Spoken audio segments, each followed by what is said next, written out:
L'AC Milan s'est imposé 1 but à 0 à domicile face à Naples. Dans la surprise générale, on va pas se mentir, tout le monde voyait Naples plutôt favori et pourtant c'est le Milan qui l'a emporté. Salut à tous les gars, c'est Azial, on se retrouve pour un nouveau débrief. Et oui les gars, j'ai fait mes devoirs, j'ai rattrapé le match, cette nuit. Voilà, tranquillement, j'ai fait mon débrief de Chelsea Real, enfin de Real Chelsea.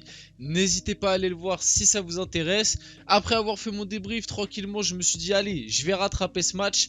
AC Milan-Naples, match honnêtement très intéressant. On va en reparler. Comme d'habitude dans cette vidéo, on va débriefer le match, on va voir les images, voir le but, on va le décrypter, etc. Mais avant que la vidéo commence, comme d'habitude, n'hésitez pas, le petit like, le petit commentaire, le petit partage, le petit abonnement, ça fait toujours plaisir.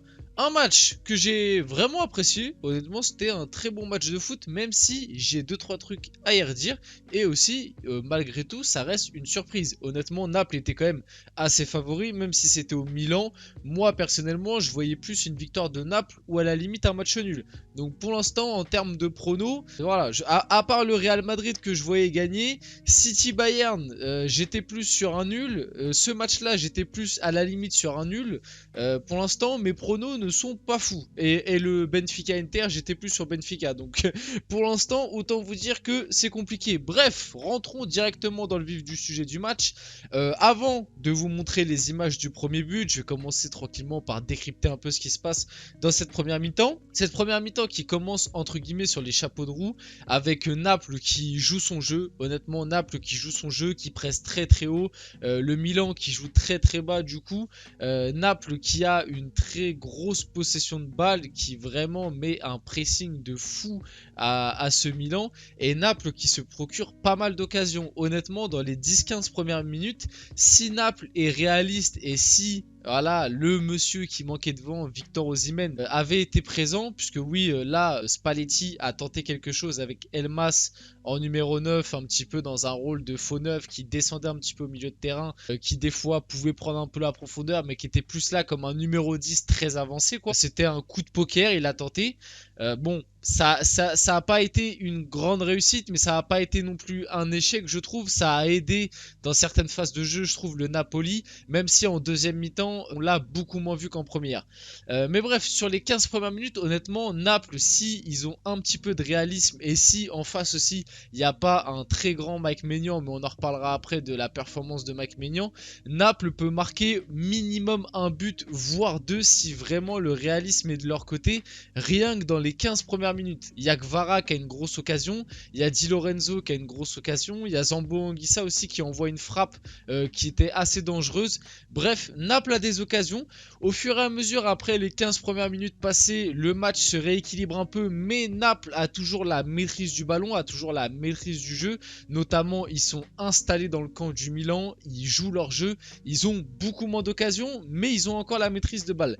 Vient la 40e minute de jeu où là, sur les 10 dernières minutes avant la mi-temps, donc on va dire de la 35e à la 45e, Milan petit à petit a commencé à mieux ressortir la balle, a commencé à ressortir du pressing et on en vient au but qui vient du coup à la 40e minute de jeu sur cette action. Et honnêtement, c'est Bennacer qui a marqué.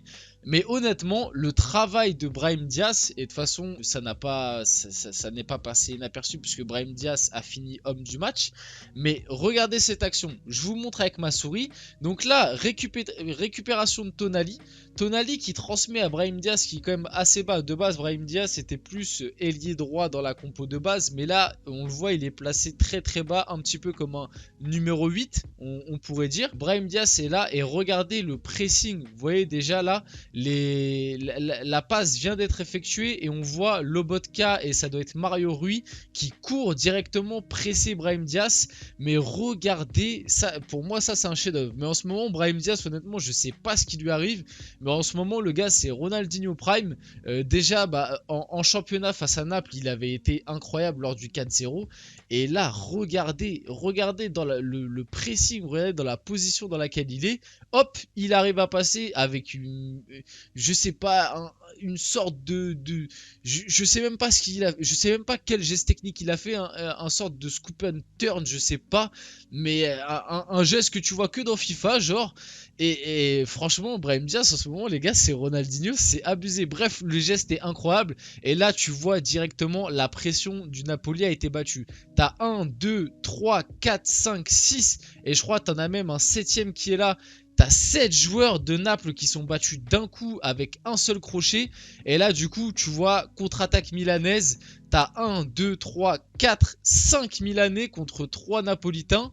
Et en plus, le pire, c'est que sur cette action, je trouve que Brahim Diaz, enfin peut-être même les gens autour de Brahim Diaz, la jouent pas forcément très très bien. Leao, il est là, il accompagne, mais il fait pas vraiment un appel. Mais Brahim Diaz, on va le voir, vous voyez, il lui donne un petit peu dans le dos.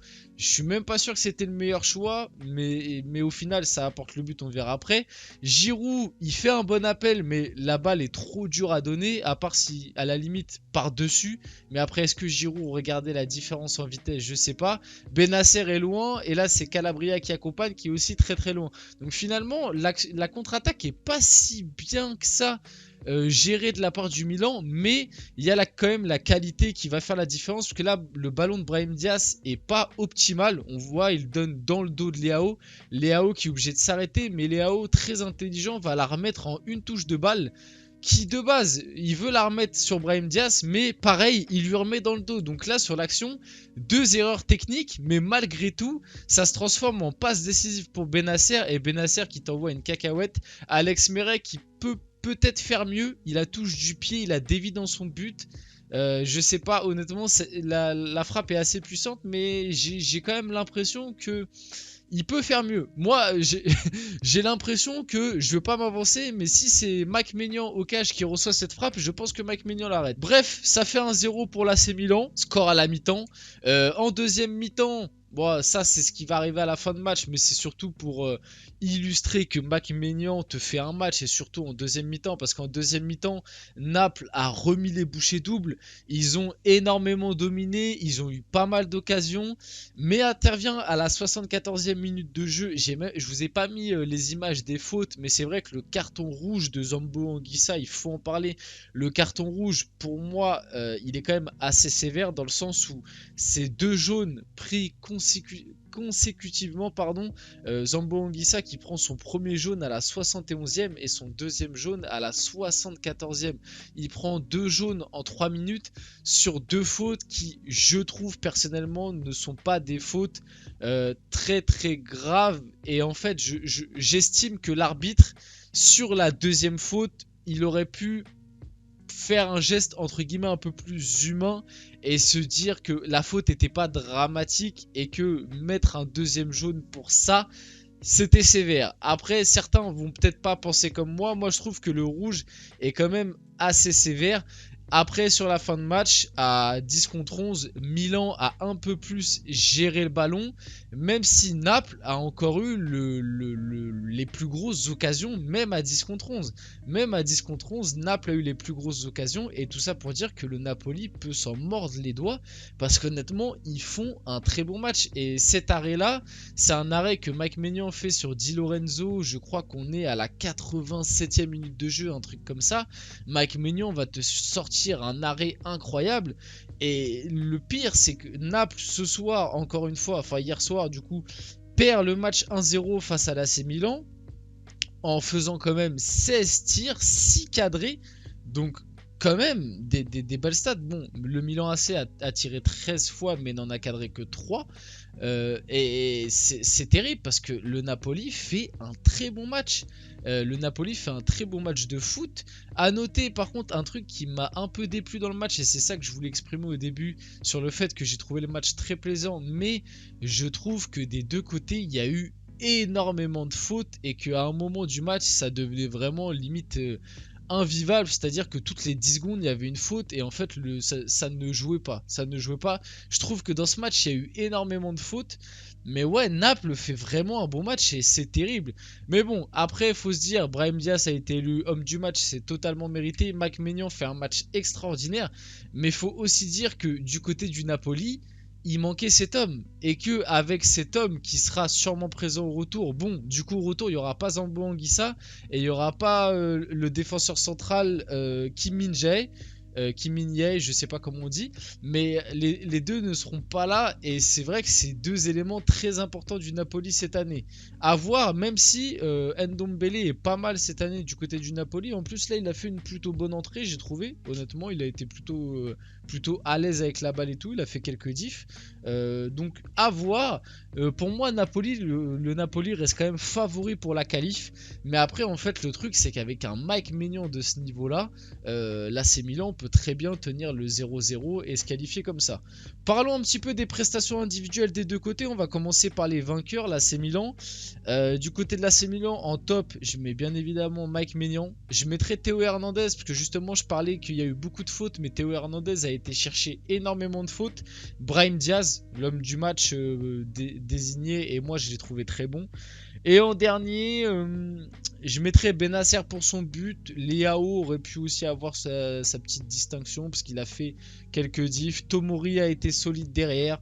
Voilà, c'était un petit peu les tops côté Milan. En flop, je mettrais peut-être Giroud qu'on a très peu vu. Bah, le Milan a énormément défendu, donc c'était un match très compliqué pour Giroud. Dans la transition, Giroud, c'est beaucoup plus dur de l'utiliser. Donc ouais, peut-être Giroud, mais c'est pas vraiment sa performance qui est mauvaise, c'est plus la façon dont a joué le Milan qui ne lui correspond pas trop. Du côté du Napoli, mettre quand même une petite image.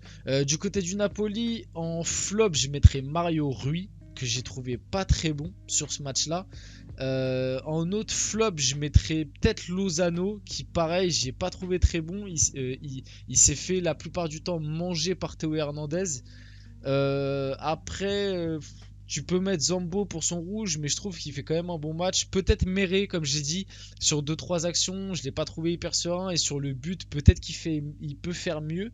Par contre, en top, malgré tout, je mettrais Gvara parce que je l'ai trouvé très esselé dans cette attaque napolitaine. Et malgré tout, il a réussi à faire des diffs un petit peu tout seul. Je mettrais Kim Min-jae, qui a été très bon défensivement. C'est dommage qu'il sera pas là au retour. Et pour finir, en dernier top, j'hésite, peut-être Zielinski. Peut-être, j'ai envie de mettre un des deux au milieu, soit Zielinski, soit Lobotka, parce que malgré tout, Lobotka a été un peu gêné par Benasser, mais je l'ai trouvé quand même assez disponible malgré tout. Donc voilà, c'était tout pour ce débrief. N'hésitez pas à me dire ce que vous en avez pensé dans les commentaires, à partager, à liker et à vous abonner si la vidéo vous a plu. Les gars, c'était Azial et on se retrouve très rapidement pour une prochaine vidéo.